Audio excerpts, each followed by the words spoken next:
let us know when we're live? We are live. Great. So we can start? Yes, we're recording and we're live. Thank you very much. Okay. Welcome everyone to yet another council meeting. In the dead of winter, it's council meeting number 4, Wednesday, January 20th. And of course, this is a virtual meeting. So council colleagues, I think it's very obvious why we're here this evening to address both some site plan, some proposed site plan agreements, as well as the cannabis study consultation strategy, and notably the affordable housing strategy that we have been waiting for some time now. So with that in mind, I am going to ask council colleagues to move and second the agenda. Can I have a mover and a seconder, please? Thank you, Councillor Strachan and Barkley. Are there any discussion? Is there any discussion or modifications to be made to the agenda this evening, council colleagues? Seeing none, I'll call the question. All in favor, please. Great, thank you. We have an agenda. Disclosures of interest. Colleagues, are there any disclosures of interest this evening in regards to perceived or real financial benefit or loss arising from tonight's agenda items? I see none, so I will move on. Thank you. We have as well, that's it. Okay, we're into presentations. So I understand we have an external delegation from Dillon Consulting. Amy, are you planning to introduce the team, or would you like me to? I have a little preamble I wanted to read, if that's okay. Thank you, of course. So over to you, Amy, and we look forward to hearing from Dillon. And I think, Dillon, please expect some substantive questions to follow your presentation. Thank you. Good evening, Your Worship and members of council. It is my privilege tonight to introduce Ryan Siersma, Monica Beliveau, and Amy Greenberg from Dillon Consulting to present the affordable housing strategy. Staff have been working with Dillon to put together a strategy to address housing affordability in North Grenville. Before Ryan and his team present the strategy, it's important to recognize the work and the effort of the Mayor's Affordable Housing Task Force. The recommendations within the strategy builds on and enhances the recommendations presented to council back in March of 2020. At this time, I would like to thank Carl Cannon, Colleen Linus, and Mitch Bloom for their additional support and involvement in the creation of this strategy. The strategy provides a range of recommendations for the municipality. Staff will be bringing forth a report to council at a future meeting to create an implementation strategy and identify what additional resources are required to further the creation of affordable housing in North Grenville. I will now turn it over to Ryan, Monica, and Amy to present the affordable housing strategy for North Grenville. Thank you. And before our guests proceed, I want to thank you, Amy, for recognizing the work of the task force, and particularly the chairs, of course, Colleen Linus and Carl Cannon, and the work of Mitch Bloom, which I understand was fairly important to how we got to a certain place. And we really look forward to Dillon Consulting's team tonight giving us more insight into how to navigate what I think was a very ambitious strategy, but a very appropriate I'll say set of task force recommendations that we're now looking to Dillon to support us in enabling through, I think, the critical path that you've painted for us. So over to you, Dillon Consulting and team. Thank you very much, Your Worship, and thank you to the members of council for giving us the opportunity to speak with you tonight on the affordable housing strategy. And I'd also just like to echo Amy's comments about thanking the task force members, specifically Colleen, Mitch, and Carl, for their support in helping us bounce ideas and so the collaboration as we went through the phases of this project. And I'd also like to just thank Amy and David for their sort of leadership from the planning perspective in helping us develop the strategy. So without further ado, we can jump into the presentation. I see here that it's up, so if we could just skip to the next slide, please. So just a little bit of where we're going. This is going to be a relatively short presentation. I know we provided the strategy and there'll be a lot of questions on the recommendations. I joked earlier with our team that, there's 31 recommendations, so maybe we only get 31 questions, but I hear that there's going to be a significant number of questions on the recommendations. I want to take you first through a little bit of the project process, how we got to where we are today, the key gaps which were identified, both reinforcing the task force, what was found during the task force, and what you're probably seeing on the ground in North Grenville. We're going to do a quick overview of the recommendations and then pause for questions. Next slide, please. Okay, so just a little bit on our team, because you'll see a couple faces here, both so myself, Ryan Searsma, I'm based out of our Toronto office. I have with me Monica Beliveau and Amy Greenberg. They are based out of our Ottawa office and have been instrumental in developing the strategy. And who's not here tonight, but it was a significant component is Rory Bacchus. He's a partner out of our Ottawa office, and he was sort of our project director and provided that senior guidance throughout the project. Next slide, please. Okay. So just to summarize quickly, our project kicked off in late fall. We conducted a series of background research, best practices. We relied heavily on Statistics Canada to get an understanding of the current state of affordable housing and housing really in general in North Grenville. And we sort of complemented that by reviewing existing databases, initiatives, and wait lists. From there, we landed on our needs assessment, which gave us an understanding of current gaps. And we also used population forecasts to understand what those future gaps would look like on your current sort of trajectory and how we can basically paint a picture of what needs to happen to address affordability issues. Following that, we entered a series of workshops, both with staff and internally, to develop a matrix of affordability issues. And what we did was we took all the key findings, all the gaps that were identified, and sort of started mapping out potential solutions. During this exercise, we also took all of the task force recommendations, and we wanted to cross-reference and make sure that what came out of the task force was addressed and also relevant based on the information we collected. And we were able to capture, slightly modify some of the task force recommendations, but capture all of the recommendations within our strategy and then help prioritize it with some complementary actions. And that led us to kind of where we are today, a draft housing strategy with short, medium, long-term recommendations. As I mentioned earlier, we have 31 recommended actions for us to proceed. Next slide, please. All right, so a bit of a text-heavy slide. I'll quickly summarize with, what came out of the needs assessment was a series of gaps, as I previously mentioned. One of the key things is that we have found, obviously, and it's probably not a new finding for you, that the housing stock is predominantly single-family residential. So there's a need to increase the housing options, the dwelling types, the number of units within buildings, which thereby increases, more options for homeowners. We also found some recommendations, or we found some gaps just in general with the demographics. Obviously, demographics across the province becoming it's an aging population, and there is a need for us to continue to monitor what that will look like for North Grenville. So we have some specific recommendations just to help continue to monitor that situation and make sure that North Grenville is advocating for the right types of housing within the community.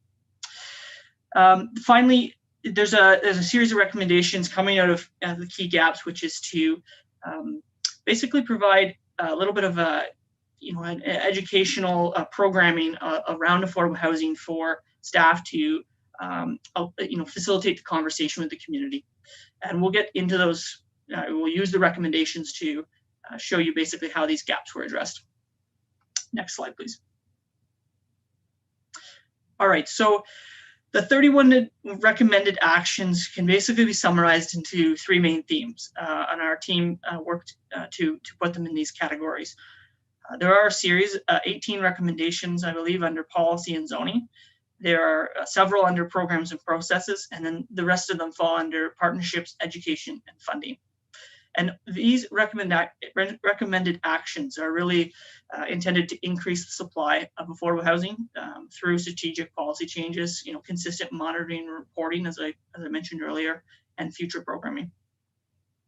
Next slide, please.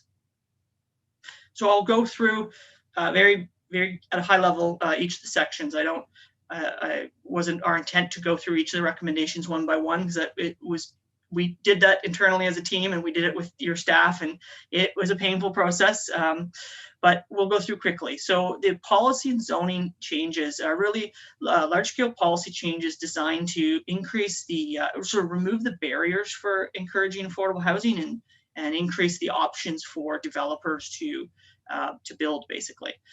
The official plan changes are really to set up that policy framework, removing minimum density targets, putting some affordable housing targets within the official plan, changing policies around residential areas and incorporating some residential uses within commercial areas, enabling secondary units, and fast tracking affordable housing developments. What comes then is your zoning bylaw changes. So we've recommended a series of changes, including some additional permitted uses within existing zoning categories, as well as removing single family uses from some of the higher density uses to further encourage the housing stock to be reflective of the intent of the zone. And finally, there's some minimum floor area changes which are recommended to reduce the complexity of the zoning bylaw and allow the building code to really play that role. And I'm sure there'll be lots of questions, and we'll be happy to answer more on the policy and zoning. But if you could go to the next slide, please.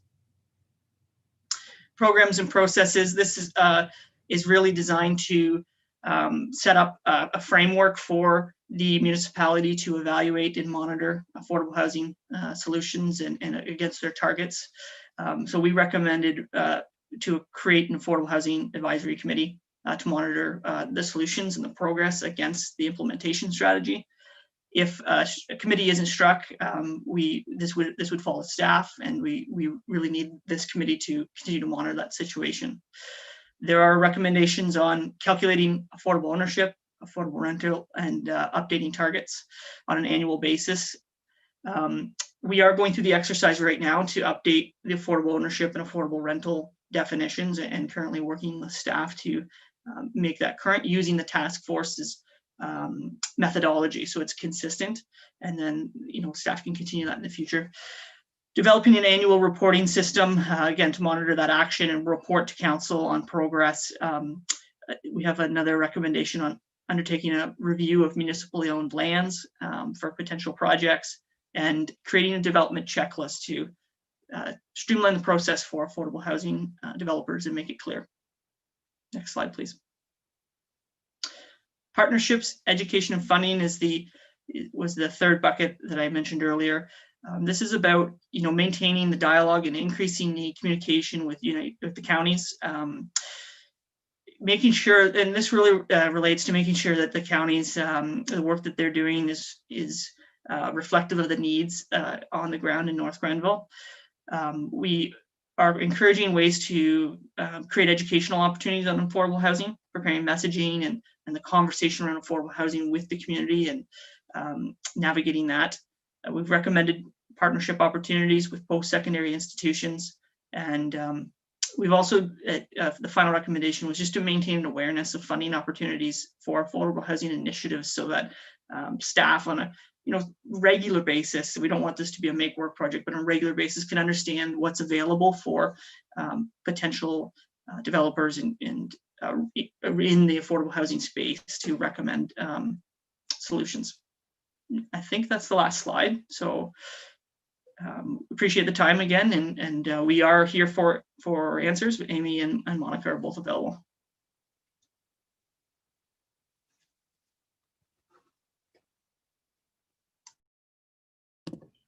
Okay, great. Thank you. I appreciate it. I have a couple of questions just to kick us off, and then I'm going to go to council colleagues. Obviously, a lot of work, and I think the task force recognized at the time that its recommendations would need to find themselves enabled, right, through, I think, some of the painful but important conversations you had internally alongside our planning team and what have you.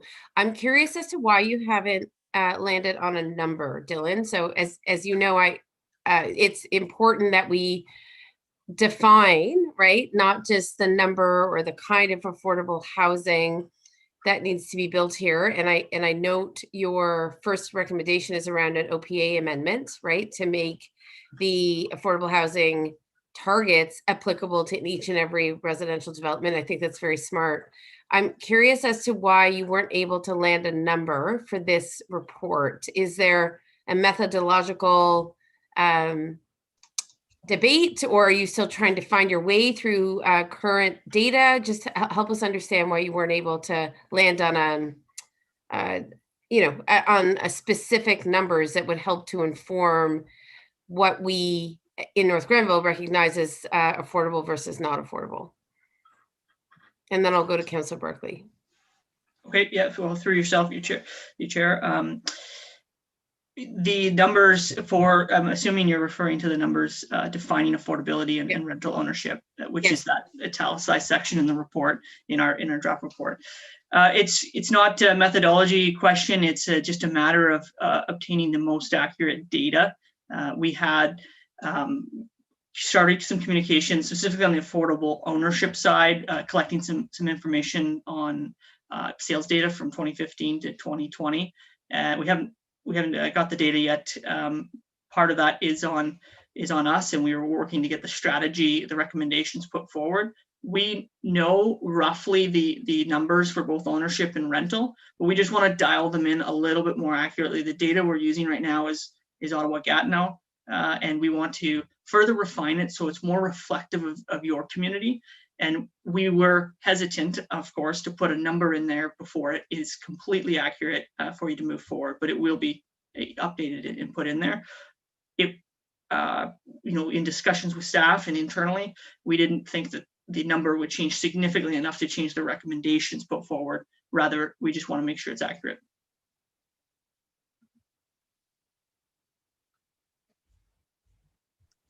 Unmute. Sorry. You're saying that the number doesn't change much from what the task force had identified, right, as a affordable rental, right, rate and an affordable purchase price? Or are you saying your own math using the data you have suggests that there won't be a ton of variability, but there may be some variability? Is that, what is it?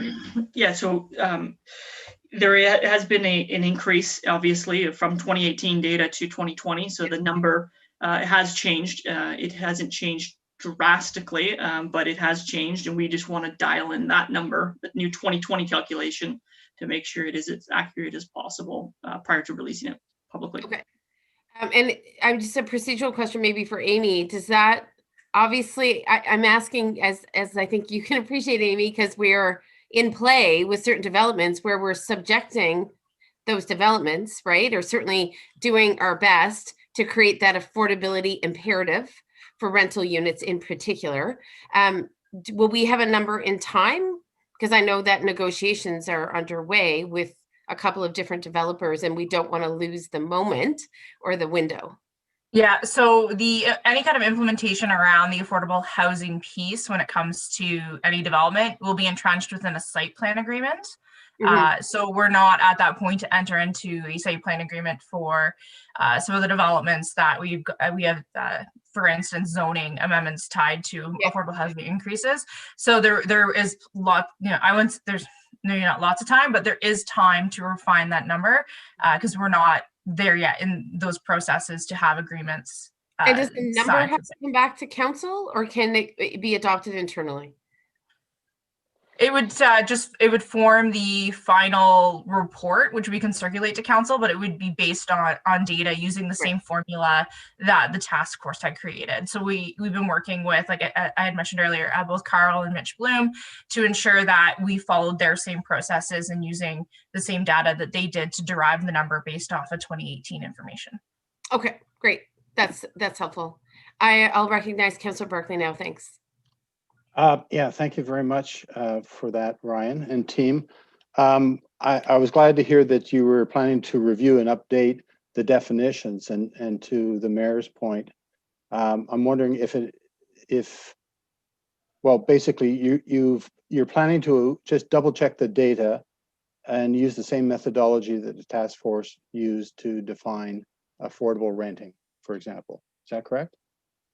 And are you comfortable with that methodology rather than using, say, some other method of calculating affordable housing? Yeah, through the chair, Councillor Barclay, the methodology is is consistent with the provincial policy statement, and we'd be reflecting double checking to make sure it is consistent with the 2020 provincial policy statement. So the number you'd come up with would be a percentage of the existing rental prices for the existing housing stock. Is that what you're saying? It'll be a percentage. The goal will be that. Through the chair, Councillor Barclay, I'm not sure I understand fully your question. Well, are you using the CMHC definition or methodology of arriving at affordable housing? Okay, yeah, so through the chair, there's two different methodologies presented in the task force, and it's I think it's the basically more affordable number of the two. So you have to run the calculation prior to it coming out. But right now, the one we ran is, it's like a calculation based on increased, now I'm just blanking, but it's basically a cost of living increase, as well as the average rental prices. And it's a calculation to basically give a number for North Grenville based on that type of, 1 bedroom, 2 bedroom, 3 bedroom, and 4 bedroom. That's what came out in the 2018 task force as the method that was brought forward. And if the numbers are still similar, it should still come forward as the one preferred. Well, Councillor Barclay, I may be able to help you. One of the key preoccupations of the task force, and I think this is why we're spending a bit of time on it, Ryan, was trying to land a made in North Grenville number, right? So not using county averages, but looking specifically at the rental market and the purchase market here in North Grenville to create numbers that were viable effectively, right, for developers, builders, and landlords to reach, but not just viable for them, but give us something that realistically reflected the market here, so that in fact there was a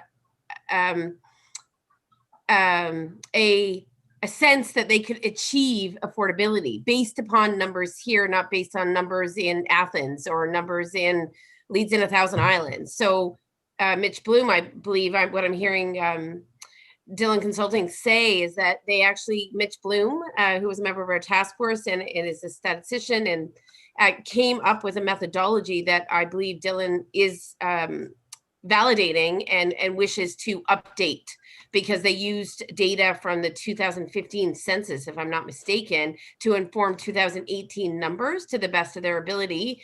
And I'm hearing Ryan say that now you are looking to populate the formula that was an outcome of the task force with the most up-to-date data possible. And that, given dramatic changes in the market, right, over this last year is likely urgently required.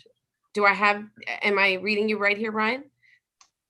Yes, yeah, that's completely correct. I would simply request respectful to the task force and the work that went into writing that their recommendation, that if Dillon is to look at the definition of affordability, that they also take a hard look at the methodology, because I don't know if it's creating an environment in which it's worthwhile to finance the kind of affordable housing we want to create. But that maybe is a conversation offline we can have. But I would just request that they also look at the methodology and report back to us on the But I had understood that was part of what, Dillon, you were doing. You were looking at how to arrive at, right, affordable numbers for both the rental market and the purchase market, that you were contemplating that as part of your report. Did you do an analysis of the task force methodology that was driven by Mitch Bloom and the co-chairs? So, Your Worship, we did an analysis of the methodology. We also used our own in-house developed methodology, and it came up with a very similar Right. number for affordability, both on rental and ownership. Now, in order to create consistency in what was presented in 2018 and moving forward, we made the decision to work with the task force's numbers, which also, we find comfort in, because CMHC has in 2018, when the task force presented the numbers, CMHC sort of endorsed them as this is the correct way to calculate this number. So by bringing it forward to 2020 and working with our partners at CMHC and confirming the accuracy, I think we can all take comfort in that. Okay. Great. And I'll go to Deputy Mayor at this stage. But I think, just to Councillor Barclay's point, I think there may have been an expectation that the methodology used by the task force produced numbers that were quite low. And that some believe low, not low as in a super low kind of rental, right? A rental rate, monthly rental rate that would not be achievable, and true also of home ownership. So I think there was some skepticism about whether or not the math that was run and the methodology that was used in the task force was a true reflection of where North Grenville was at and what was attainable. So, Councillor Barclay, if I have your question or the intention behind your question wrong, please correct me. But I guess I'm wondering where you're headed. I'm just questioning the methodology. Like, I'm not questioning the calculations or the data. I know the CMHC, to my knowledge, works from a median income level, and I know we have a fairly high income level given surrounding municipalities demographically. So they use a percentage of affordability as 30%. A percentage of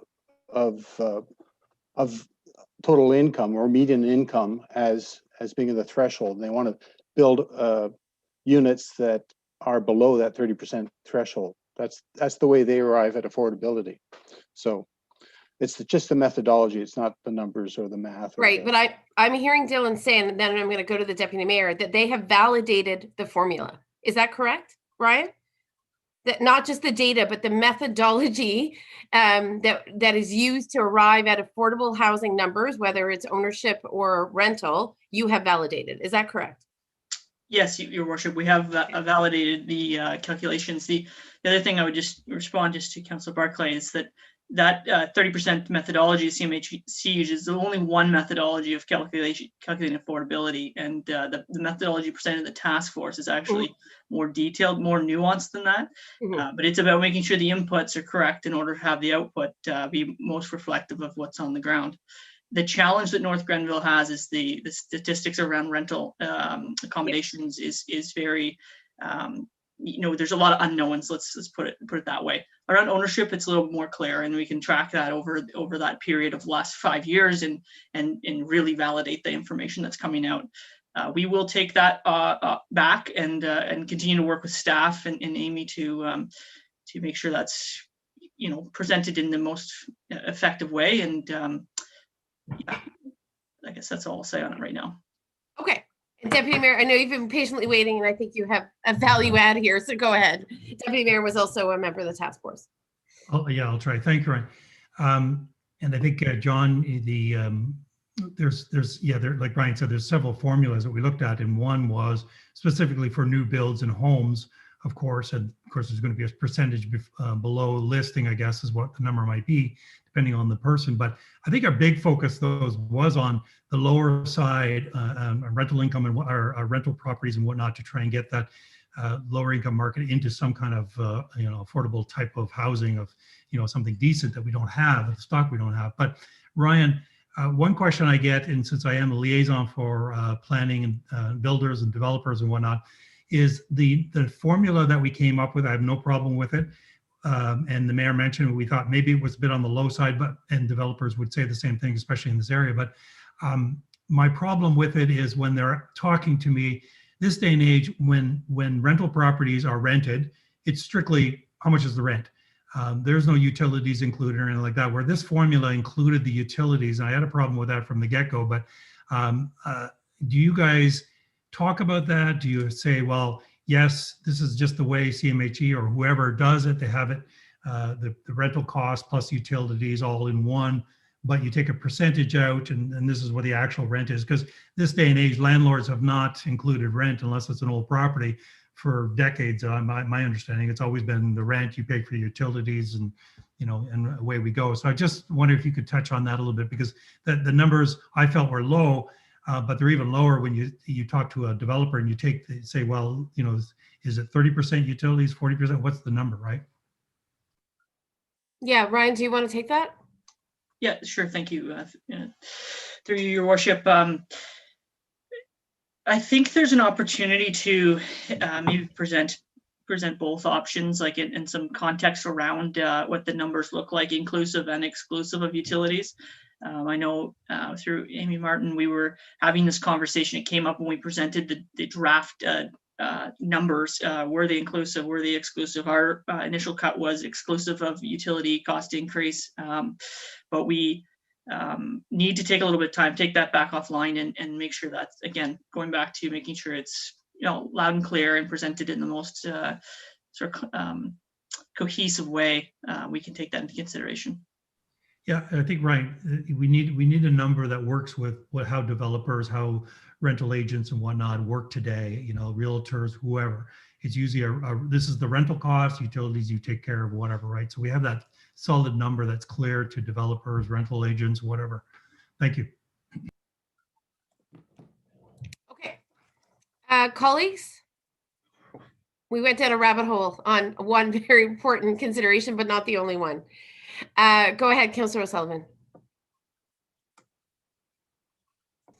Thank you, and thank you to Ryan and team for the report.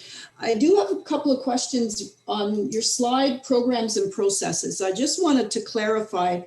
The first one was to establish an affordable housing advisory committee. Are you anticipating that would be an offshoot of the existing task force? I know the task force had a defined time and a defined task, but they had done a lot of work and had a lot of knowledge and insight and background into the affordable housing situation. Is that who you were thinking would make up this advisory committee? So that's one question.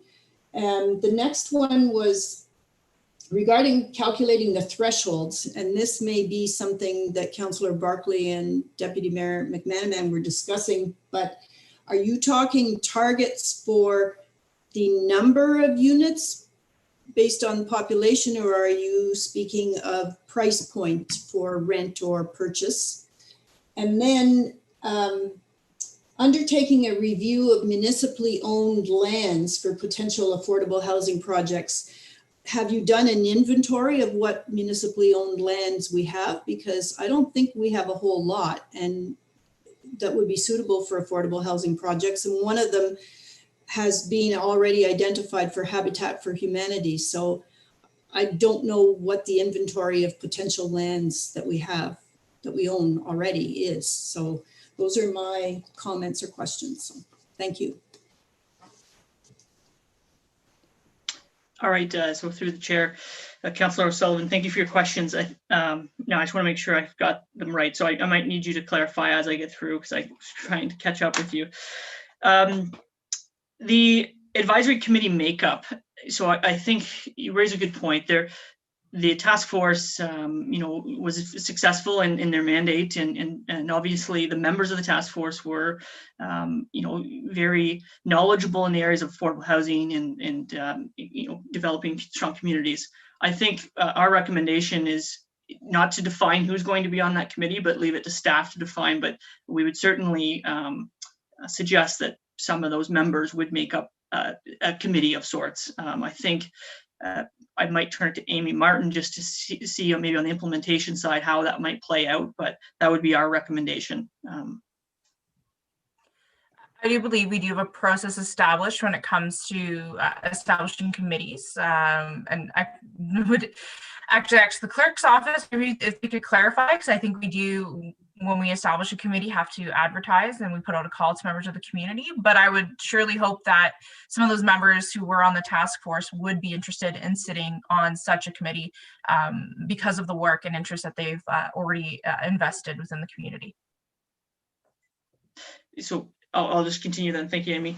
And it's great to have members of the community that are so passionate about, about building a stronger community and affordable housing. On affordability targets, the recommendation we put forward to go in the official plan would be a percentage of new developments for simplicity.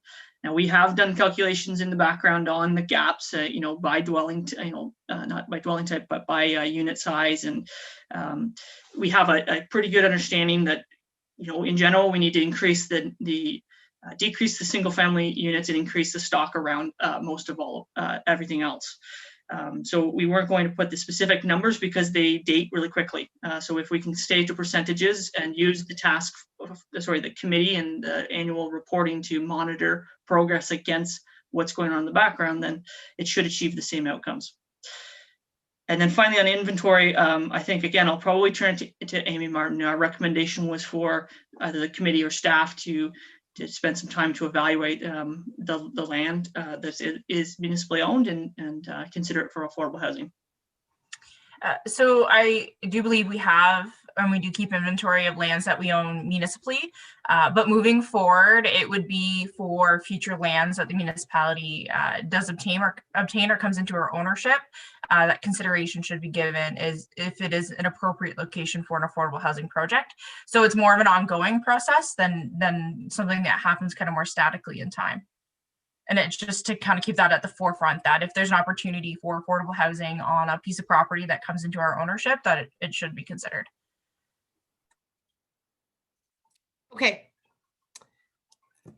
Just a quick follow-up, Ryan and Amy, I think this is directed to you both. I understand the immense value in doing an official plan amendment to make the targets specific to each residential development. What I don't see in here is the stipulation that it's 25%. Are we walking away? Are we receding from 25%, which is both the target percentage-wise that both the counties and the municipality has used up to now in their OPs? Help me out. So thank you for the comment, Your Worship. I think I'll turn to Monica Beliveau from our team quickly. Certainly, thank you, Ryan. The 25% is included in the affordable housing strategy under section 3.1.1. We do recommend retaining that and in fact applying it to every development as opposed to a city-wide average, which would provide a better framework for enabling the review at each development application, as opposed to hoping you can make up the gap later or kind of more of an ad hoc perspective. So we have retained the 25% that is in the report. We could add it more noticeably, but then it's also enhanced by reviewing each application against that target. Okay, great, thank you. Just one other question, and then I'm very happy to go to other council colleagues, is you speak about the possibility of a minimum density. I just saw it here. I'm just trying to find the right words. Given the fact that North Grenville's development overall, except for the town of Kemptville, has been pretty spread out, right? Big acre lots, until recently, of course, Equinel and some of the newer developments have not adhered to that. But do you have a vision of what that minimum density should look like? I know you've certainly recommended that be a primary consideration in terms of getting more housing diversity, certainly in the community. How much of a priority do you think that is? So the current minimum density, if I recall correctly, is around 18 units per hectare. So typically that would be established in the process of a municipal comprehensive review, where you're taking a full inventory of the land available, the projected population density in the future, and to establish that target. So it's hard to comment on it with just this piece of work. But one way to work towards achieving the higher density in the shorter term is to, in the same way where we just spoke about the affordable housing target being reviewed on a case-by-case basis for every single application that's coming in, is also reviewing the minimum density target in the same way, as opposed to the blended average. So that should help to get towards that target better, because like you mentioned, many developments aren't going to be meeting that without having to abide by that minimum density target for every application. Okay. Thank you. Council colleagues, other comments here? Okay. Then I'm going to ask one more question, and that's around an implementation strategy. I understand in the conversations that certainly you had with our task force co-chairs, there was a want to look very specifically at what is the capacity of staff currently to really action this, given everything else that's on North Grenville's plate. So I guess the question to perhaps Amy in terms of capacity to begin the process of really applying this in a systematic way is what's the game plan, right? Practically speaking. And I know both Amy and David are extremely well utilized in a leanly staffed department. So do you have comments, Amy, on how to implement, many of the recommendations that appear here, and whether or not additional capacity, processes, et cetera, are required to really make this thing stick? So staff are going to review the recommendations again. We've been through them multiple times already, and create an implementation strategy to present it at the March 10th planning meeting to identify what is feasible that we can do in-house, what do we need to prioritize, and then identify where those gaps are, where do we need additional resources around that. So that is on our plate to address in the short term, so we can ensure that the recommendations do move forward and are implemented. Great, that's very helpful. And then finally, I know it's something that we discussed at the task force, and that was getting MPAC, right, to provide that granular data, given that they track housing values in every community across Ontario. I know that I've had the discussion certainly with my county colleagues, because I'm also chairing a special housing task force at the United Counties. Certainly, I think that we are keen to use the levers at our disposal to certainly lobby, MPAC, AMO, et cetera, on the value, the immense value, and having the data they collect to support all municipalities in better determining that home ownership affordability primarily. Do you have a comment, Ryan, or one of your colleagues, on how helpful that would be and where you see it fitting in the overall implementation plan? Yes, Your Worship, thank you for that. I'm just trying to find the actual recommendation. There is a recommendation around that, and obviously influenced by the conversation coming out of the task force, and the need for more clear information to make these decisions. We even went as far in our internal discussions as of really strengthening this, and there was some conversations about what that could look like. But at the what we landed on was it's not the place of this report to lobby against Right. MPAC or other bodies that could release this information. So I believe the recommendation states something along the lines of, I've just seen it's section 2024. So request the routine release of rental related data by MPAC to the municipality. Is Obviously, it rental? Because you're reading it there as rental data in particular? We said rental related data, but if that needs to be changed, obviously we can reflect just all data, if necessary. So that would be a good catch. And then we left it at that, and then leaving it up to the municipality and the advisory committee to push where they see fit to try to get that data. Okay, great. That concludes my questions. I'll look to council one more time. Any other comments, council? Councillor Barkley? So these recommendations are going to go to staff, as I understand. Was there any consideration of going back to the development community to get their feedback on these recommendations? I know you surveyed them and met with them prior to writing these, but I wondered if there's another chance for them to review and make some comments. So through the chair, I'm not sure if that's a question for the consultant team. I would just clarify though that we didn't go to the development community in drafting these recommendations. We used the work completed by the task force and the analysis completed on the back end. What I can say though is that through the work on the implementation strategy, and I'm assuming I'm going to steal a little bit of Amy's thunder, is that there will be more of a public conversation as the official plan changes are presented and the zoning bylaw changes. But I'll turn it to Amy. Yeah, Amy? go ahead. Yes.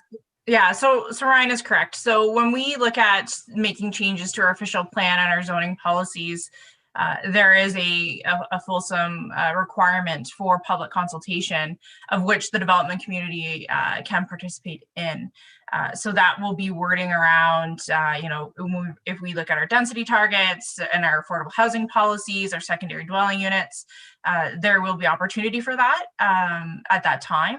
I don't believe all of the recommendations within the strategy, warrant taking it to the development community, because some of them are more, informational pieces. But I know they're all very aware of the need for affordable housing, and it's a conversation that we continue to have with them when we discuss development projects. So Yeah, I'm not- sorry, sorry. Go ahead. I want to follow up. I've got a lot of respect for the talent that we managed to gather around the table for the Affordable Housing Task Force, and there's been a lot of great work done by people who understand the need and understand the need more particularly here in North Grenville for affordable housing. They understand the situation very well, and I think the report was great. But I think now we have to, through the recommendations, get these affordable housing units built, and that we're going to rely on the private sector to do that, unless we manage to land a huge grant somehow, which we should be trying to do. But anyways, I get sidetracked. So I think we need to engage them and talk to them about what works in terms of the recommendations that we come up with. Not that we have to kowtow to them, but I think we're going to rely on private sector to build these, and I think they need to be engaged. Well, right, but I would agree. I think the time to engage them is when we make those very specific official plan and zoning bylaw amendments. I can tell you, Jim and I have been having, and certainly over the, since the task force was established, in fact, well before its recommendations were created, we are and I would say Amy in particular is in constant conversation with developers about the affordable housing imperative. If we're not changing the percentage, the regulatory landscape, the framework that North Grenville puts into place will create the imperative. It's not at the will of private developers that they are going to build affordable housing units. It's because we put a framework in place that is productive and of course sets a bar that they can achieve. I think you're absolutely right there, Councillor Barkley. But we are imposing a stipulation that to which they need to abide, because that is the will of council, the municipality, and the people who elected us. So I think there's a fine line between, saying they will build it, but they'll build it because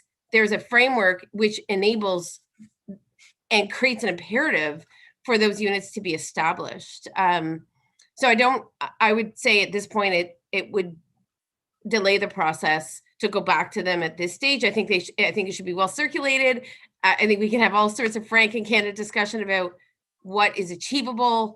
And as you know, our DCs, right, already exempt affordable housing units. We were relying and hope to have a number very quickly in terms of what the rental rate would be and the house purchase rate would be. So those are very important and germane to the development community as we speak. But apart from that, The targets are the targets, and how we get there is what I think this report is speaking to. So anyway, that's my take on it at this stage. I think Amy should do her absolute best, and council should do its absolute best to stay in meaningful dialogue with the development community, but I don't think we should consult them on the report at this moment in this way. Sure, later is great. Okay, so with that in mind, I'm just going to return to the agenda.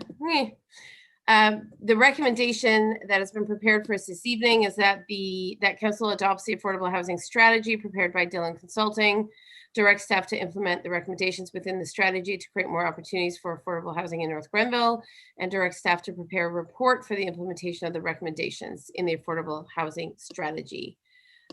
Council, if that sounds about right to you, I'll look to a mover and a seconder, please. Deputy Mayor and Councillor Sullivan. Okay. Thank you. Further discussion on the language of the motion at this stage? Seeing none, I will call the question then. All in favor, please raise your hands. Okay. Thank you very much, Dillon Consulting and Amy and David, for the work you've done to, I think, have a really comprehensive dialogue with the external team, and we look forward to seeing more in March. Clearly, there's still lots of work to do. Thank you, Your Worship. We appreciate Thank you, your time Dillon, tonight. for coming this evening. Dillon Consulting. Thank you, Brian, Amy, Monica. We appreciate it. Take care. Thank you.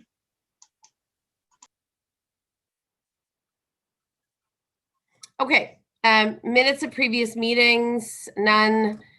We are moving on to reports. No, I apologize. That was the delegation. Okay, now we've moved to having adopted the recommendations around affordable housing. So I will go to 1.2, which is the cannabis study consultation. I think I'm on track. Is that right? Yes, that's correct, Your Worship. Okay. And Amy, you're presenting the cannabis study consultation strategy? That's correct. Okay. Yep. So back in November, when I presented the cannabis study to council, it was requested that staff go back and develop a plan as to how we're going to consult with the North Grenville community on the study as we move forward to developing our zoning provisions. So I put some thought to it, and COVID presents its own challenges. So typically, in the planning world, we'd hold an open house and people could come and we could have those open dialogues. But shifting online, the recommendation is kind of a 3-step process. One would be to hold a virtual open house. So to allow for a presentation to the community of the cannabis study and allow for that back and forth with the community. Additionally, utilizing our website. I know some people have a lot of time on their hands now that we're ordered to stay at home. So there, an opportunity for some reading material where people could provide information and submission through our website.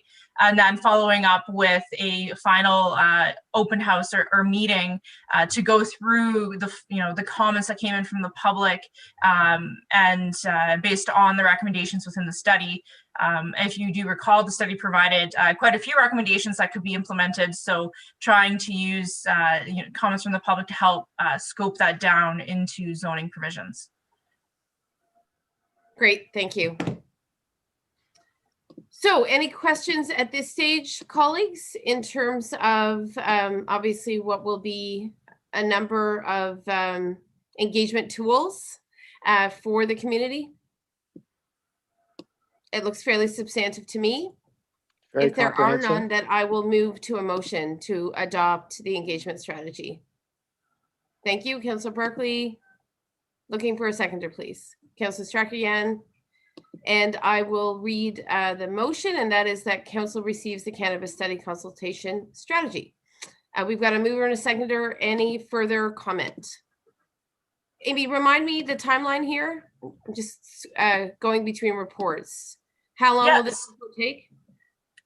So the plan would be early to mid-February to get the content up on the website, looking at mid to end of February for the virtual open house, and then mid-March. So for any kind of final follow-up, so that by April we can bring forward zoning recommendations to council. Okay, and are staff enabling internally the consultation strategy? Is that the idea? Or are you using a Yes, third party? No, No. it would be, I would be leading the consultation sessions, being the creator of the study. I'm familiar with the content and I'm able to engage with the community through these various sessions. Okay. Further questions, council colleagues? Seeing none, all, oh, I'm sorry, Deputy Mayor, go ahead. It's probably more of a comment, and my council colleagues can comment as well on this, but I suspect, and I'm only suspecting, that we may not have too many applications for wholesale growers of cannabis in this municipality for a long time. We're going to have two, of course, but we may never see this again, who knows. But I'm thinking just, Amy, I think this has been a good process and a learning tool for the planning department and people there that we've never gone through this before. I guess I'm just looking at what your thoughts have been through the process. It's been kind of long, dragged out probably longer than it should have, but it's definitely was a learning piece for council as well. But again, we may not use it again in the future for another cannabis place, but would this work for other types of industries in your mind going forward?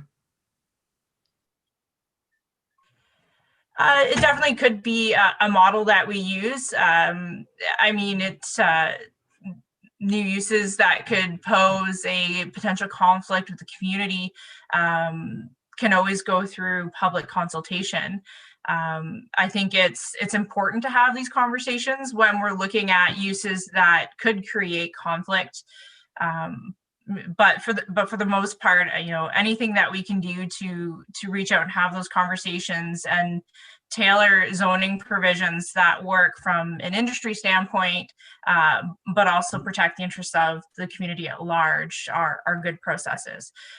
So, I mean, we're going to be going through a similar process with backyard chickens very soon. I know that's a topic that we have to bring back to council. So, I mean, there's lots of practicality in how we can carry forward for other planning topics that might not be as big as something as like a cannabis facility, but might have meaning to the community. Yeah, could still have odor too. Okay. Okay, that's great. Councillor Barclay. Yeah, thanks. The deputy mayor opened the door for comments. I was going to say it's a very comprehensive plan, and I like the thoroughness of it. And I think even though I concur with the deputy mayor that it's taken a long time, every step of the way has been well thought out and well executed. So I think it would serve as a very great model for going forward, how to tailor you know, zoning and to certain industries should they prove to be problematic in the future. So this is great progress for the planning department. Okay, good. If there's no further comment, I'm going to call the question. Seeing none, all in favor? Good, thank you. So next is Industrial Drive site plan. Amy, you're going to give us the lowdown? Actually, Mr. Nanton will be providing an overview of the site plans tonight. Okay, welcome, Mr. Nanton. Thank you. Thank you. Could you go, you're going to go one by one, right? Like in terms of presenting the site plans individually? Yes. Absolutely. Okay, great. And if you could be just in your presentation, very specific about this particular location. I was a little bit confused about where it is in relation to the map. No problem. I'll make sure to go over that. Thank you. So to jump right into it, so the presentation this evening will be for a site plan control application submitted to facilitate the redevelopment of 7 Industrial Road. Switch slides, please. Thank you. So the property shown on the map here in red is located east of the intersection of County Road 43 and County Road 22 within the South Gore Industrial Park. So that is east of Kentville as we extend down 43. The zoning on the property is business enterprise, that being C5. And this zone category permits highway commercial activity and light industrial uses, including a warehouse. The property today is currently developed with warehouse and an office building used for an asphalt ceiling and maintenance company. To give a brief overview, the proposed redevelopment of the site will involve removing an existing warehouse, that being of 179 square meters, and replacing it with a warehouse of approximately 597 square meters. The applicants submitted some documentation in support of their application, including a sediment and erosion control plan, geotechnical report, planning rationale, grading and landscaping plan, electrical site plan and lighting standard report, stormwater management report, as well as a detailed site plan. Next slide. Thank you. So shown here is the detailed site plan for the redevelopment. Working from the bottom of the site upwards, the development is accessed from Industrial Road, which leads into a gravel internal roadway. On the right side of the site, we see an existing office building, which is to remain through the redevelopment, and there will be 4 parking spaces that will be formally established in front. There's a septic system that is proposed that will be located directly above to the north of the office, and the vegetation around the trees and grass at the front of the site are to be maintained. Moving further into the site, the existing warehouse, as mentioned, will be replaced with a larger warehouse approximately in the center of the property. The new warehouse will feature office space, 3 bays, and storage for the business use. There'll be 5 parking spaces in the front of the warehouse, including 1 accessible space. Further north of the property, there'll be a garbage and recycling area to the northwest corner, an additional 6 parking spaces, as well as in front of those parking spaces, some snow storage area to be accommodated. For this site holistically, the existing trees and grassed area are to be maintained throughout the site redevelopment. Just to clarify the uses for the warehouse, they'll be used for storage of supplies, fleet equipment, and additional office space as mentioned. To give a brief overview, of some site specifics, the site plan does meet all of the parking requirements and setbacks. The site lighting will comply with the dark skies policies for light spillage being 0 foot at the property line. Stormwater is to be managed through swales at both the interior property lines, both sides of the lot, as well as the ditch at the rear of the property along County Road 43. The removal of total suspended solids will be achieved through the installation of a sand filter within the swales itself. The Rideau Valley Conservation Authority, as well as the United Counties of Leeds and Grenville, were circulated on this application, and their comments have been satisfactorily addressed through the process. Staff are satisfied the developer has addressed all comments and requested revisions to their site plan, and it is the recommendation of staff that council authorize the mayor and clerk to sign the site plan agreement for 7 Industrial Road, subject to further review by the municipal solicitor. I am available for questions. Thank you. I just want to be clear, and thank you, Mr. Netton, that this property doesn't abut residential property. Is that correct? So if we can go back 1 slide, please. Thank you very much. So what we're looking at in the middle is the actual industrial park that was established through a plan of subdivision. Just left of County Road 22, you do see on Kingfisher Crescent, that is a residential subdivision, but that is as close as proximity as it gets. So there is no immediate residential use adjacent. Okay. I think that's helpful. We have received a complaint about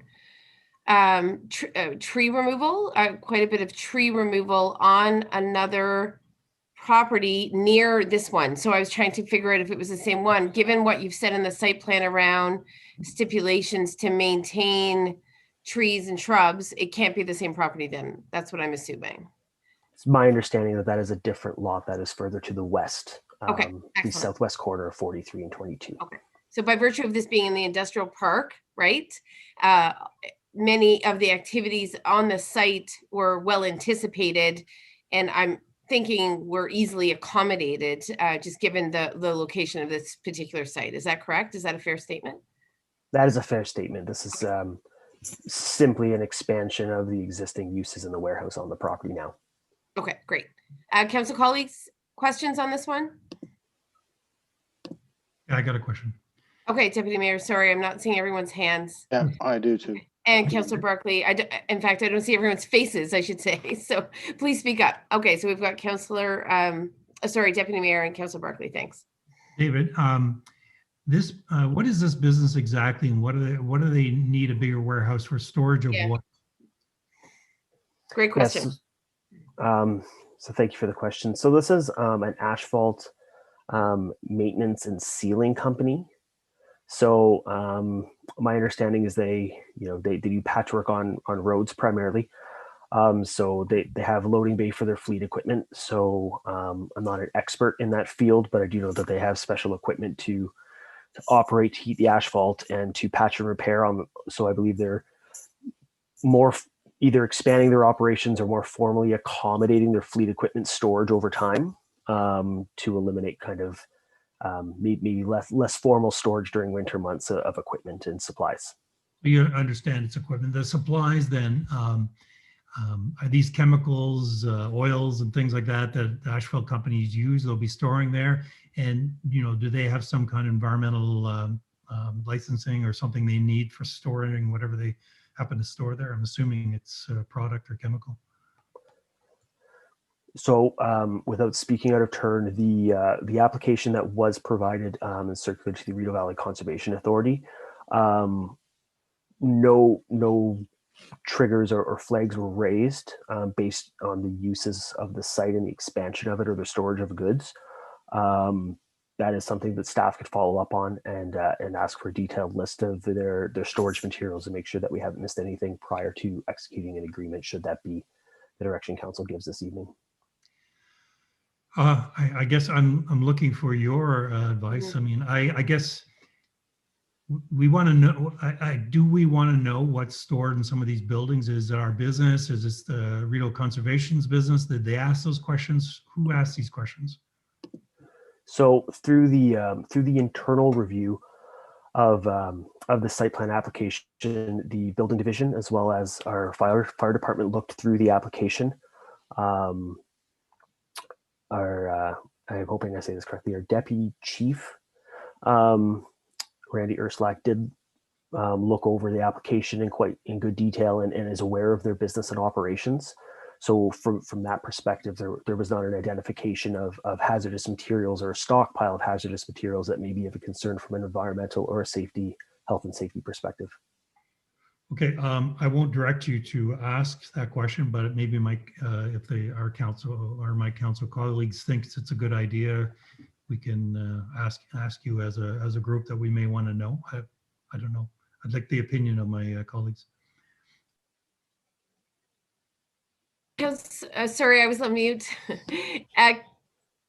Councillor Barclay, go ahead. Well, the question I had relates to the question the deputy mayor had. And my question was about the stormwater management report. And I assume that the applicant supplied that and contracted for that. But did we review that internally, the stormwater management report? And you mentioned the swales and the filtering of particulate, et cetera. Do we know what was there before? And I'm assuming that these are recommendations. These site, what you've described in terms of drainage and mitigating, solids in the water. We're talking about a warehouse that's 3 times the size of the current warehouse. So I just would like some more information about how we vetted or the stormwater management report and whether it's sufficient, the recommendations are sufficient. Mr. Nanton, can you speak to that? Yes, thank you. So the stormwater report that was submitted for this application was reviewed internally by municipal staff, the Rideau Valley Conservation Authority, as well as the United Counties, who had interest as the ditch along County Road 43 is an outlet proposed for the site itself. So through three tiers of review, all parties deemed that the plan and the proposed implementation strategy was sufficient to accommodate the expansion of that warehouse on the site. So it's a substantial mitigation, it seems to me, from my limited knowledge about drainage, the work being done to accommodate this larger warehouse. So that's how I said it. It sort of relates to the deputy mayor's question about what's being stored, or why do they need to expand something? Are they doing something different there that requires the stormwater management elements that they want to include or to build? I mean, what's changed? Go ahead, Mr. Nathan. Thank you, Chair. To speak to that, it's my understanding that the purpose of the application coming forward was slightly an outdated building stock, as well as the requirements of their operational fleet itself just required a more formal operation. They were, I think, for lack of a better expression, jockeying within their own property with equipment, and through facilitating, they're going to be improving their industrial operation within the park itself. And David, the size of the building is going to warrant a swell of some kind, because we're talking about a lot of rainwater coming off a much larger structure, right? Is that not part of it? There is going to be an increased in permeable surfaces on the site throughout, because they're proposing extra parking and some other construction as well. So they are going to have to do some stormwater management design and actual implementation of the report itself and the recommendations of that report. Yes. I have a question, Nancy. Go ahead, Councillor Sullivan. Okay, thank you. Forgive me, I don't recall the acronym for the particular material, but I know that we had a meeting at one point where it was discussed about the amount of a certain chemical that could be stored. And I think it had something to do with brake fluid or brake cleaning, but I know it had an acronym and I can't recall, I'm sorry. But so as Deputy Mayor McManaman mentioned, I would like to see that just followed up on to make sure that it is appropriate and that they're not storing excessive amounts of whatever that chemical was. And I'm sorry, I don't know if anyone else can recall what it was. You have a great memory. I recall it being brake fluid as well, but I don't know the acronym either. Yeah, I can't either. It was a NIMBY or not a NIMBY, but it was Maybe. Dean Apples. Not I an believe is the Apples, acronym. there you go. Dean What Apples. was it? Apples, yeah. Yeah, okay. So if you could, I'd appreciate it if you could just follow up and check on that to make sure that it's okay, because I recall that it was a pretty significant impact on how much of that particular fluid could be stored. And I'm thinking if it's got to do with asphalt sealing, it just might be something that is Yes. something I'd like to follow up on. Thank you. Could I ask, would that not have come out in the review by the Rideau Valley Conservation Authority, or would that not have been one of the first things they would have looked for when assessing the viability of an expansion? Mr. Netton, Ms. Martin? To answer the question, that is my understanding that is something that the RBC would have factored into their review, their holistic review of the expansion of that operation. Questions they would have asked at the time of whether they needed to have a management strategy in place for the storage of those those chemicals that can be very. And when they have to damaging. disclose, when they have to disclose that those chemicals were being stored? Yes, I think that conversation would be spurred and directed from the RBCA. Typically, in these types of review, it is my understanding that those chemicals and solvents, without being an expert on the matter, are typically related to the automotive industry and the servicing of automobiles specifically. I'm not sure they pertain to a series of fleet equipment or to asphalt sealing or those chemical compounds used, but I can follow up absolutely on this matter. So I'm going to go to Deputy. Oh, sorry. Follow up from Councillor Sullivan and then Deputy Mayor. Go ahead. Oh, okay. Just very quickly, when I looked at the site plan and it talked about having 3 bays, I'm just wondering if they're doing maintenance and maybe any work on some of their own fleet equipment in those bays, and would they have a storage of those solvents and chemicals, whatever. So those are my only questions, comments. Thanks. Deputy Mayor? David, I'm not concerned that we're missing something here, but what I guess what I'm thinking is do you not have access to a report from them, meaning the environment people or from the conservation, that says we've reviewed, asked all these questions and we're good?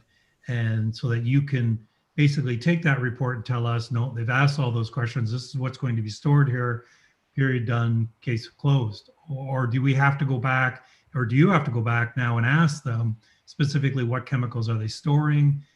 Is that not somewhere in our reports, or are we lacking that somehow? David, Mr. Nanton? Yeah, so that's a great question. So I would just have to look back through the letter confirming no outstanding issues from the RBCA, which we have received, which I can confirm was provided. Just looking over the contents of that letter to get back to the question would be required, just to kind of make sure I don't misspeak. Okay, thank you, David, because, you know, and I don't know what my other council colleagues are thinking, but my confidence in a few cases I've been involved with the conservation people doesn't put me over the top and feel comfortable with their I could put it nicely, but their review of some of these files. Okay, so to that end, council, what I'm hearing, I just want to summarize the mood, is that there is hesitation in moving forward to adopt this site plan without more information. Is it that, Deputy Mayor? Would you like to delay the adoption of the site plan? No, I'm not. Okay. I'm not saying that. I just Okay. You want a stipulation of disclosure around what the Conservation Authority identified? I'm sure it's fine, and I'm willing to vote to go ahead, but I just like to see those kind of things, and maybe in the staff in the future, if we're doing bigger units, bigger type of development, especially commercial, you know, what are they doing there, just so we understand. We want, you know, I just don't want it one day somebody say, well, did you not know they were putting this there? So I want to be comfortable. That's all I'm saying. I trust you guys, but I need to be comfortable with the process as well.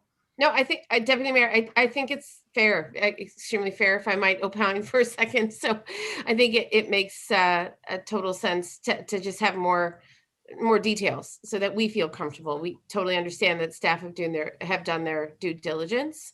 But as you say, sometimes it comes back to haunt us as the decision makers. Councillor Barclay, go ahead. Yeah, sorry. I'd just like to build on what the Deputy Mayor said and what just the Mayor expressed. We have a lot of confidence in you, and these questions, I think we're just interested in the information going forward, and I'd support this application as well. And I'd just like to say congratulations to the applicant for expanding their business during COVID. So if they're watching tonight, they should know that this is a good news story, right? Councillor Sullivan, please mute. Councillor Sullivan, can you please mute? For a second, can someone mute Councillor Sullivan? Okay, go ahead, Councillor Barclay.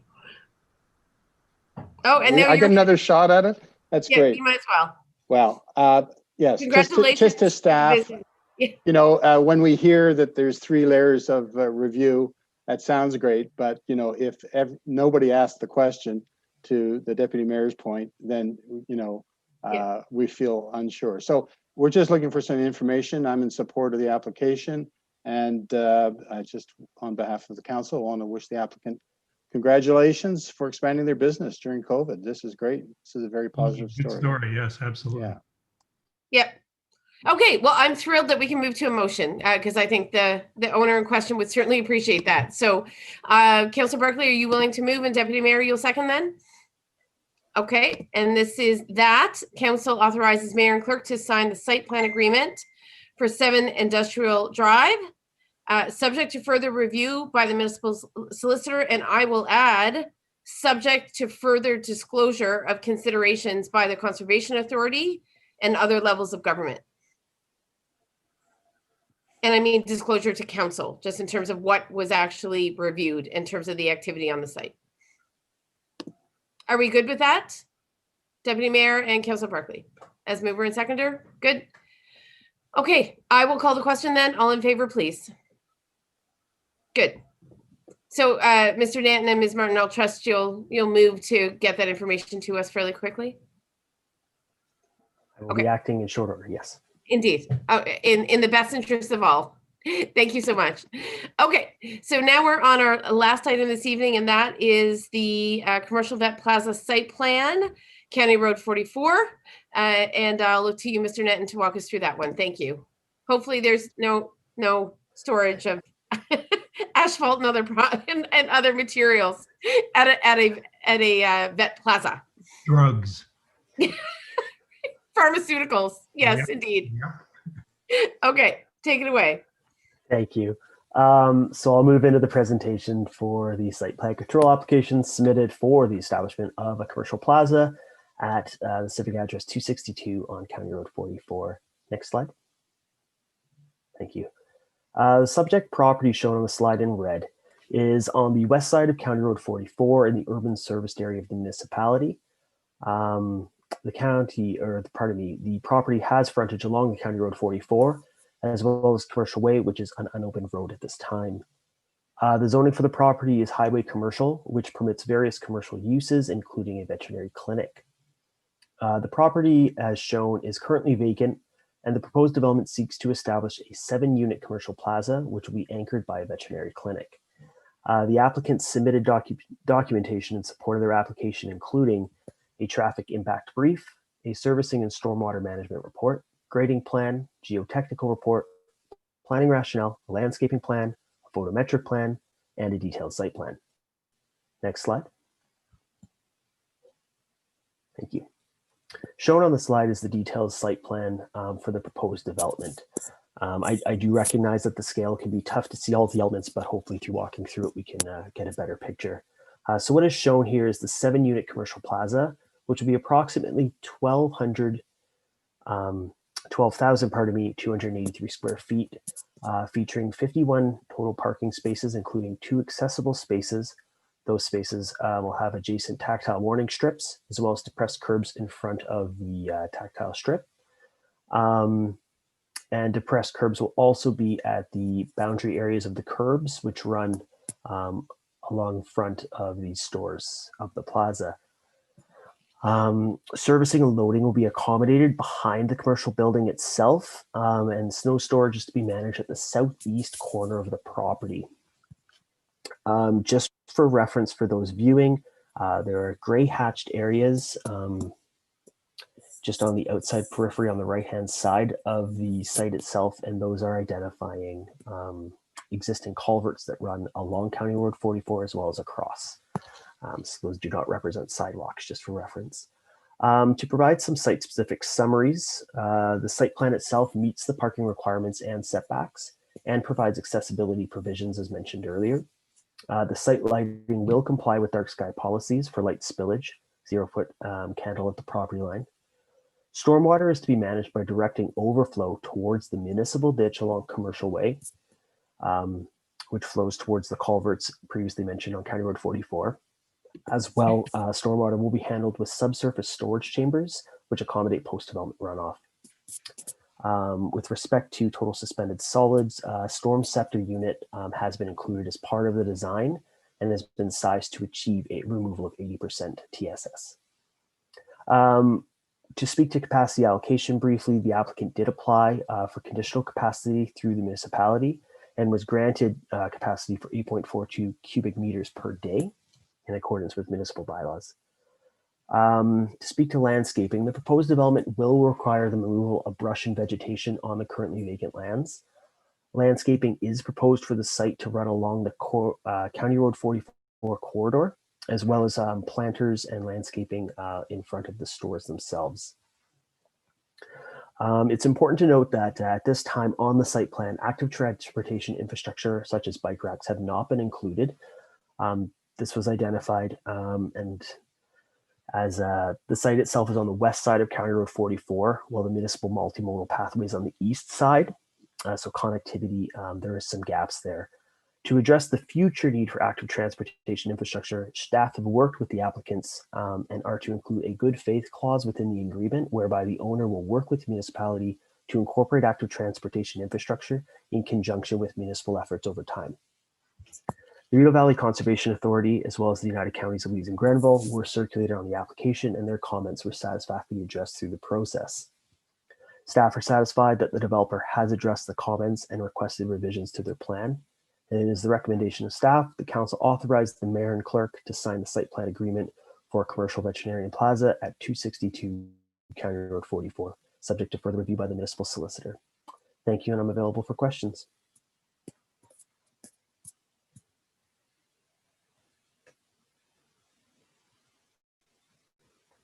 Okay, sorry, apologies. David, just two things, and then I think Councillor O'Sullivan has the accessibility question, so I'll save that for her.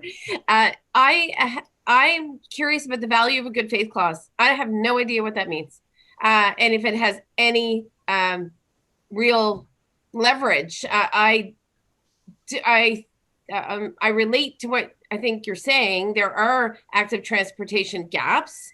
And I don't know what those look like exactly. So is the pathway that's been established up to KPS, it doesn't go further, which is where that vet clinic is expected to be located. So is that the gap of which you speak? And how does a good faith clause help the municipality out at all? We encounter this quite a bit where the infrastructure isn't there, and then the municipality is obviously retroactively creating it after the fact. Can you just shed some light on those considerations?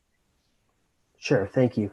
Would it be possible to have the second slide put up just for the to talk to the connectivity situation, and Thank then you. I'll speak to the faith clause.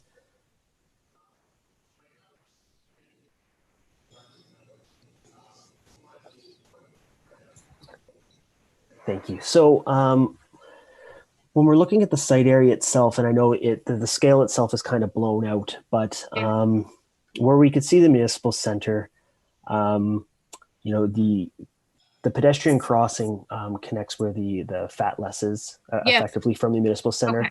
And that connectivity point between safe pedestrian crossings across a very busy arterial road in the municipality is quite a ways away in terms of what would be, I'd consider an acceptable, from a planning perspective, a non-traffic expert, an acceptable distance to consider promoting, I want to say, for commercial in and out access for shopping purposes.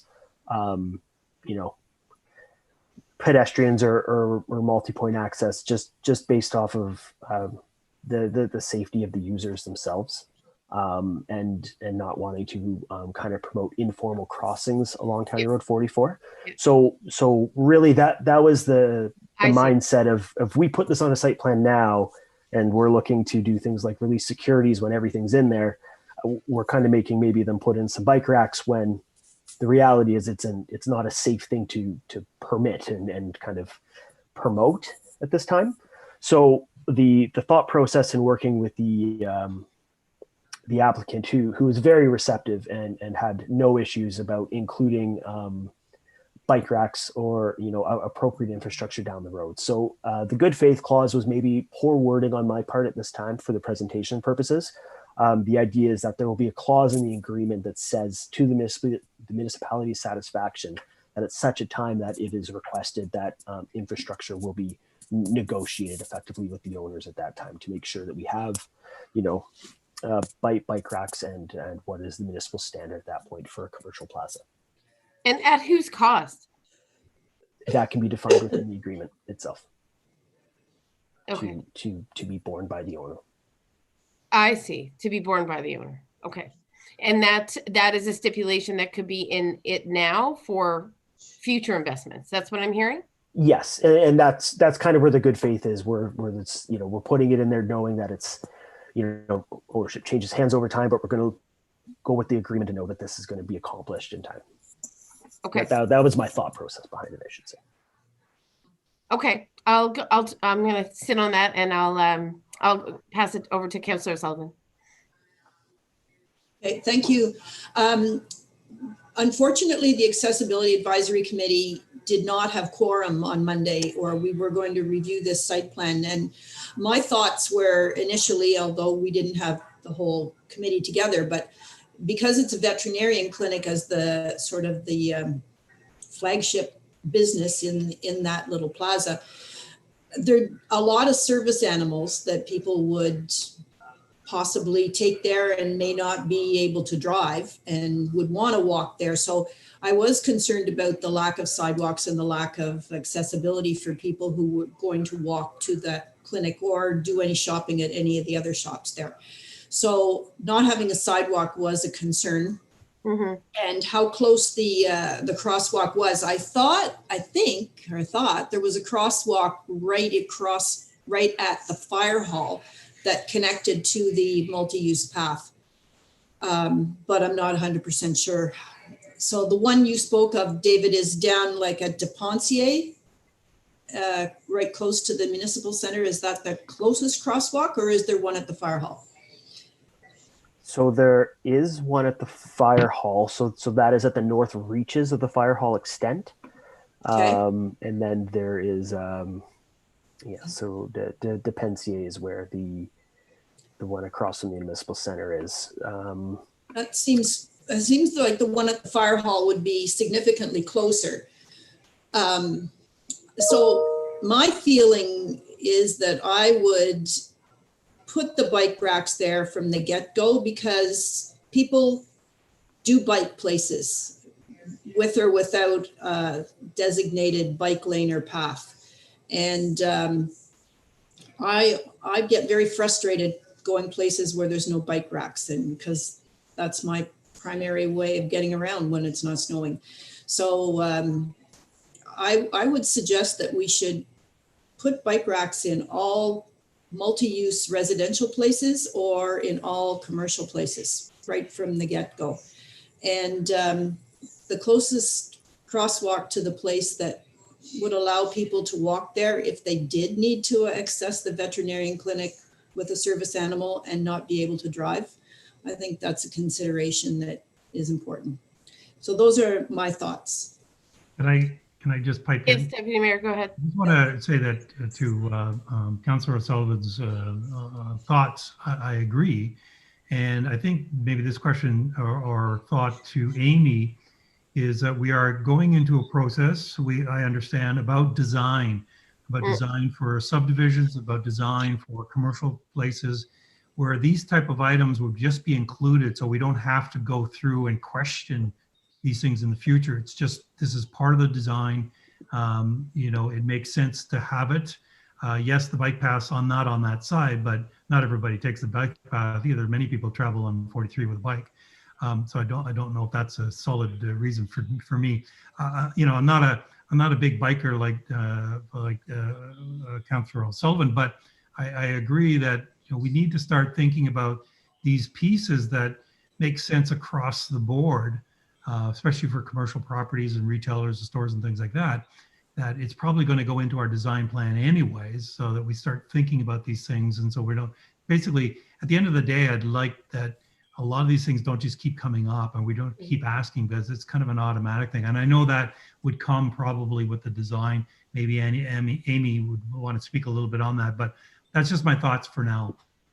Yeah, well, I think you can see it as, I think a good illustration is the Starbucks development, the Kevlar development, where they didn't build sidewalks into the first building, but now they're building sidewalks as they build out the other two buildings. And really the sidewalk should have been there in the first place, right? Why wouldn't it have been, right?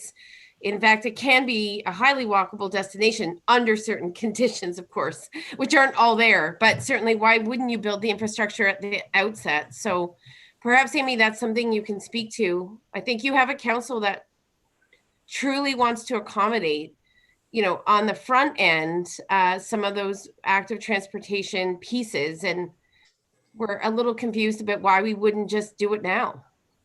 Agree. The plaza's Yeah. Yeah, and staff have heard loud and clear from council that, some more uniformity when it comes to, our commercial or any kind of space where you're going to have that public interface and higher levels of traffic and access, definitely on our commercial lots and on our multi-residential. And it's something that from our perspective, we could add into our site plan applications. There's a site plan detail that they need to add. It's not something that we need to wait for design guidelines for, but certainly adding in the active transportation element and what does that look like, within a subdivision, within a site being developed for commercial purposes or multi-residential purposes would be beneficial. The more direction you give, the better quality site plan you're going to get that kind of meets that community vision. Exactly. So in this So if- instance, can we just add something? I'm sorry, I think Councillor Barkley, you're trying to get in there.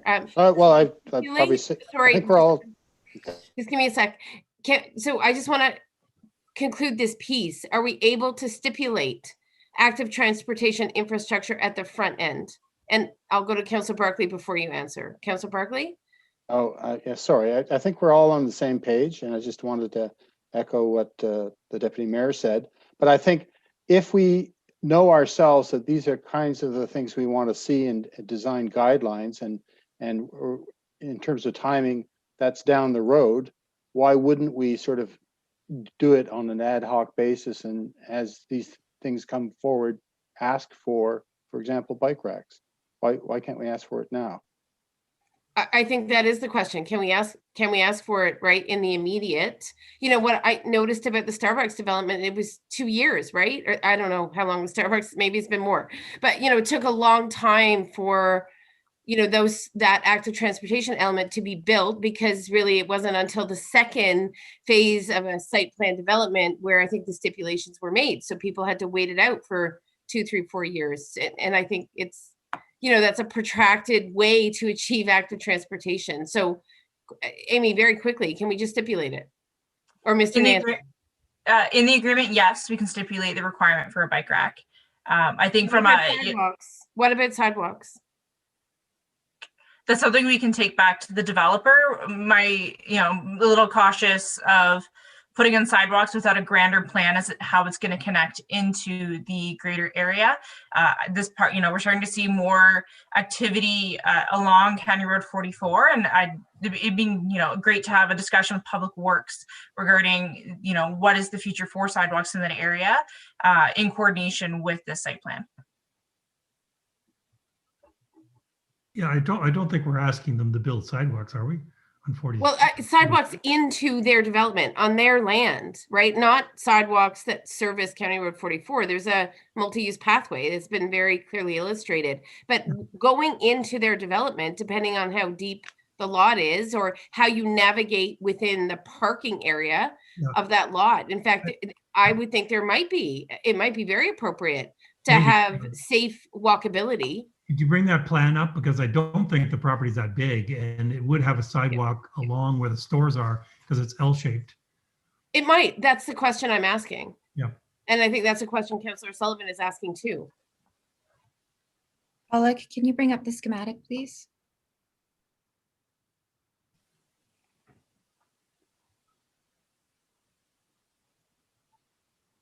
Dun, dun, dun.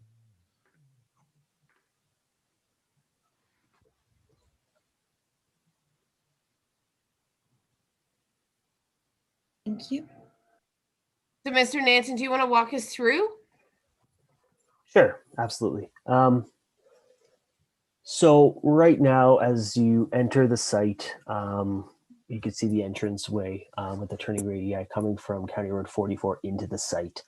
All of the space basically from the edge, the very point, if you're looking to the right-hand top of the screen, to the black outline of basically the square of the site itself, that is all of a county road right-of-way. So internally, as you access the site, as it is shown here, there is a wrapping L-shaped sidewalk in front of the storefronts, depressed curbs at both sides of that, as well as at the point where the accessible spaces and tactile strip is located for accessibility concerns. To speak to some of the comments that were made, in speaking with the applicant and the agent, I don't believe the request coming forward to have bike racks put on the site plan and installed at this time is going to be any issue. That this was a matter of, as I'm sure you might understand, this is a greenfield development on a county road. There was a lot of consideration about the right-of-way, stormwater management and flows that took about the review and the focus of staff. And bike racks is a detail that we caught at this stage, and I'm going to follow up with the applicant and have that addressed at this time, as opposed to at a later date, hearing the requests and desire of council. In terms of facilitating the parking requirements for the Vet Plaza and thinking about future connectivity to what pedestrian or multimodal pathways on the west side of County Road 44 would look like, is my thought that a conversation can be brought back to the applicant to request some consideration of how the site as it's laid out now could tie into future plans. And the conversations Amy alluded to would be important to have with our public works team, as well as the United Counties, who may have some considerations of what they're doing long term, whether they're planning on upgrading County Road 44, for instance, and what that looks like. Amy, Yeah, do you have a comment? Councilor Barclay, go. What is it? I'm sorry. I would suggest that conversation with Public Works is important, and Yeah, the I agree. counties. Yeah. So, Amy, is that achievable? Yeah, I mean, everything Mr. Nanton has said is correct, and things that we can do to look at the issue. Public Works is circulated and involved in our site plan review, but these conversations over, the future active transportation connectivity along the County Road 44 corridor as things develop surely should be a conversation that we're having. And a conversation that we can have with Public Works as we get more applications in this area. We do have the multi-use path, but right now the concern is how do we connect into that when we don't have the adequate infrastructure. And then there's also the future development at some point of Commercial Way, which could also provide more connectivity. These unknowns at this time, make it a little challenging on how do you address something in the future when you don't know what it's going to look like at this time. But these are conversations that we can certainly take back to Public Works to have, and how do we address it through a site plan when we're just not there yet from a design perspective as to how these areas are going to look. John, have you had conversations with Karen about like a sidewalk that definitely will be probably needed on that west side of 44? Eventually, there's a lot of businesses along there now. And at least to bring it to the point where we get to the MUP, or maybe it's a MUP all the way on this side as well. I don't know if that makes sense. But have you had those conversations yet? Not specifically about the connectivity along the west side of 44, around this property. What Amy has described is accurate. Commercial Way, we'll have to keep that in mind too, in terms of sidewalks, et cetera. And that'll offer another way to get into this development. We can't build the sidewalk ad hoc unless we have a master plan of how we're going to connect that to the MUP across the street. So unfortunately, we want to move this project forward. And I think maybe that was the inspiration for what David has described as a good faith clause, is that if we say we're expecting the developer at such time as we have a master plan about the connectivity to, pay some cash into, like a reserve so that we can actually build it once we have enough funds, to connect. I think it's a different situation than the Starbucks situation, where that seemed to happen pretty quickly, and it was obvious that it was needed to have sidewalks internally within that space. What we're talking about right now is how to get active transportation to the entranceway, not necessarily how to navigate inside, although that's an issue. So no, I haven't specifically had a conversation with Karen. The added obstacle from my point of view is that it has to be a conversation with the counties as well, because it's their road, County Road 44. So we're always running into this 2 layers of approval process and design approval process when we're as a lower tier municipality when we're dealing with the county. So to answer your question shortly, no, I haven't had this conversation with Karen.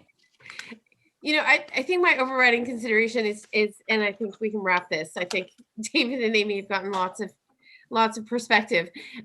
Is like who also picks up the tab, right? And I think things do take time. So I can hear that in some cases certain pieces of infrastructure may be premature, but I don't think this will materialize, right, in a meaningful way for perhaps 5 years, right, depending on what else is happening. So and we can discuss the Kevlar Yeah. development. I actually think it took a long time to get sidewalks into the Yeah. initial Kevlar development. I think Starbucks has been around 3 or 4 years now, so it didn't materialize all that quickly. Like, these things take time. So as you know, as asphalt's being put down on the ground and buildings are being erected, I don't want to see lost opportunity where we I could offer agree. more pedestrian safety, especially if you're coming off a busy road. You got cars like, you know, dashing into this particular building, and say you have someone in a wheelchair or someone with limited sighting. How do they even get into the, you know, how do they get into the parking lot safely before they hit a sidewalk? So I think those are real accessibility considerations Yeah. that connect into active transportation, but aren't just about active transportation. They're about being an inclusive community. So anyway, The need is real, and how to do it. You can't say a project is DC eligible, which this project would be, unless you've got some plans and you've done some costing. So there's nothing in our development charge study that identifies this as a capital project. But I think that's where the money comes to build it, is out of development charges. And, you know, we should have the money to build it rather than piecemeal or wait till everything is built out to build it. I agree, it's a priority for this council for connectivity, pedestrian connectivity. And we can't, you know, we've got to start making plans. okay. Deputy Mayor? Just a quick question for Amy. It just came up when John talked about the 44. Now, this development is going to be paying DC charges. I don't know how much, but they're definitely going to be paying DC charges, which will help build whatever, you know, as part of their infrastructure and the plumbing and whatnot we're putting in there. But how does that work with county? Now, county one day will probably want to build a sidewalk or expand that road again, just like we're doing with 43. Do any of our DC charges complement that, or no? Like, I think sidewalks are our responsibility. Is that not correct? So That's my understanding. Yep. So no DC charges go to the county in any way. They stay in-house. But certain things are our responsibility, which, like I understand, and sidewalks would be ours along that way, correct? Yes, that's correct. And so if the counties don't get any of our development charges, if they wanted to collect development charges, they would have to enact their own bylaw to do so. So we would, you know, for infrastructure that, you know, helps to accommodate future growth, definitely development charges could be a source of revenue to help pay for that infrastructure. When it's municipally owned, not when it's of the counties. Right, thank you. Okay, we've had a fulsome discussion and I think it's been informative and somewhat helpful. Are we ready to move on from this discussion or other considerations of the site plan? Is someone prepared to move the site plan in its current form, or do we want to send it back? I'm ready to move. Yeah. Okay. With the understanding that there is that clause. I don't want to give it the wrong name. Yeah. Yeah, there is. But Okay, I think great. I would like it to extend beyond the bike rack, right? So, Mr. Nanton, to be clear, it's not just about bike racks. Bike racks are very valuable. I totally get it, but it's got to go beyond just a bike rack. Understood. So Okay. it doesn't sound like we can move this forward, so I'm not prepared to second it. Can we at least include the bike rack as an amendment to this, and then tighten up that good faith clause for future active transportation accessibility? Or If I may, Your Worship? Yes. Thank you. So, wearing my municipal solicitor hat, when you have provisions in a contract which deal with matters that are not entirely specified, and that is a future obligation, those clauses need to be written fairly tightly in terms of the obligation that's being undertaken. Yeah. Because you can't have an agreement to agree. It's not enforceable. So I think that with the proper drafting, in terms of outlining the fact that it is, a future connection at certain points, subject to, perhaps some engineering, that obligation can be included in the agreement. The other challenge that you have with any agreement such as that is, of course, enforceability. So depending on, whether or not there are securities held at the time, for example, if that has already gone past that point, and a property owner, maybe a successor property owner, doesn't wish to fulfill the provisions of the contract, then that's something that would need to be enforced. Okay.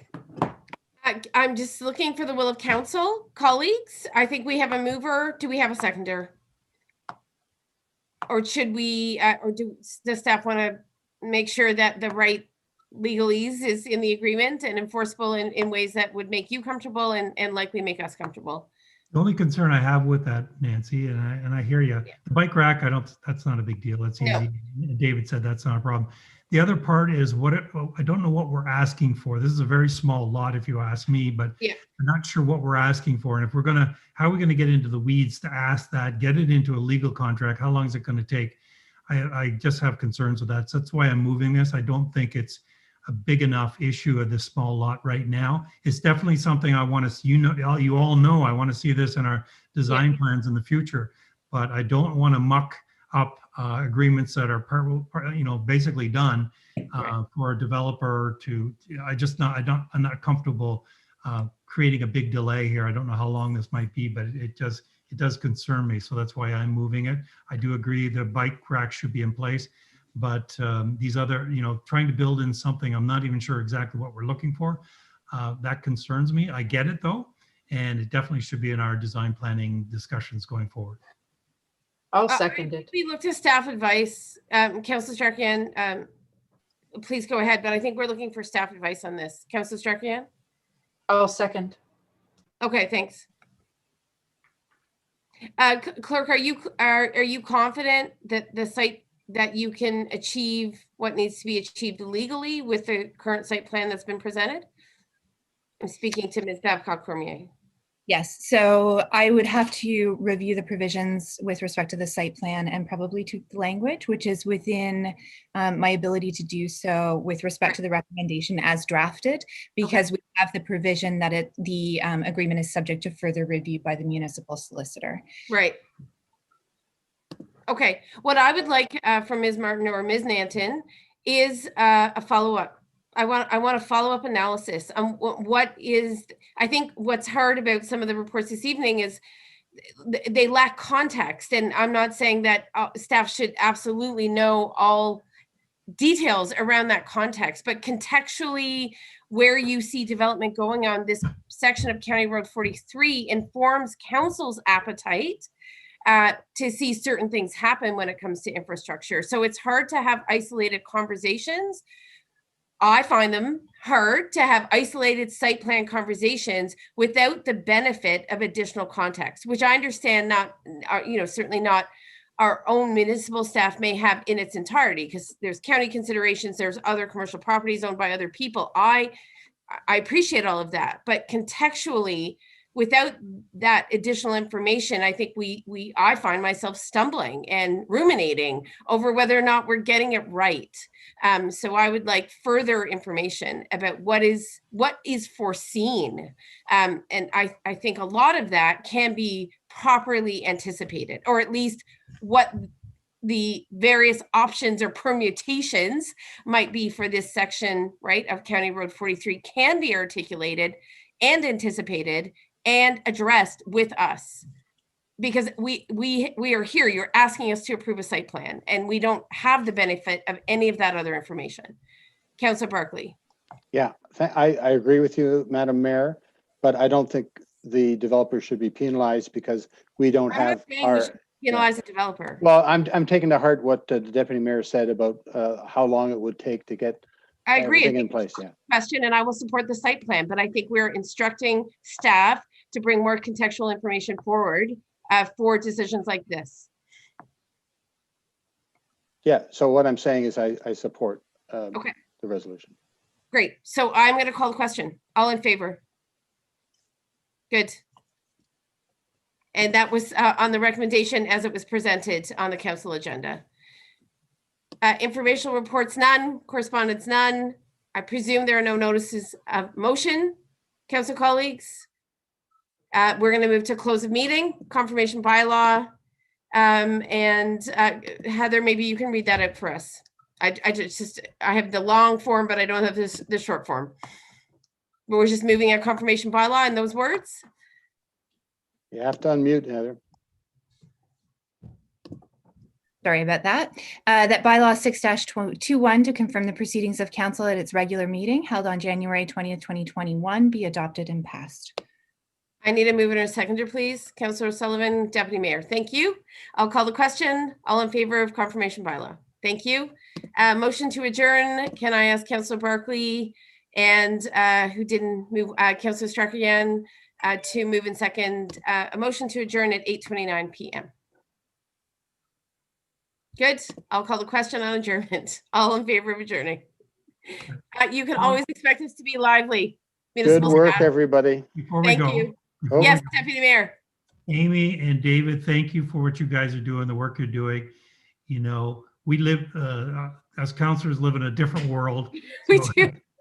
And you guys are in planning, and I know it's very structured. We get it, but just want to say thank you for what you're doing. Please bear with us, and we're not going to give up, and we'll keep pushing for things that we want for sure. But I just want to make sure you don't go away deflated of what we're talking about here. We're always trying to get our heads around it, and we know there's tons of work to do and not a lot of time to get it done. We totally get it. But anyways, thanks a lot. Well guys. said, Deputy Mayor. Thank you Yeah. very Oh. much. We Great passed work. it. Ultimately, they passed. Well said. We look forward to more and lively discussion. Thank you both. Take You care. guys getting overtime, right? Getting overtime, right? You're getting overtime. We'll Yes, take so that are up. we, right? We can go I'm another gonna- hour. We can go another hour or two if you want. I think you still have one question left, Jim. Do I? Oh. Yeah, we counted 22. Okay, good night. Have a good night. Good night, everybody. Bye. Good night, everyone. Thank you.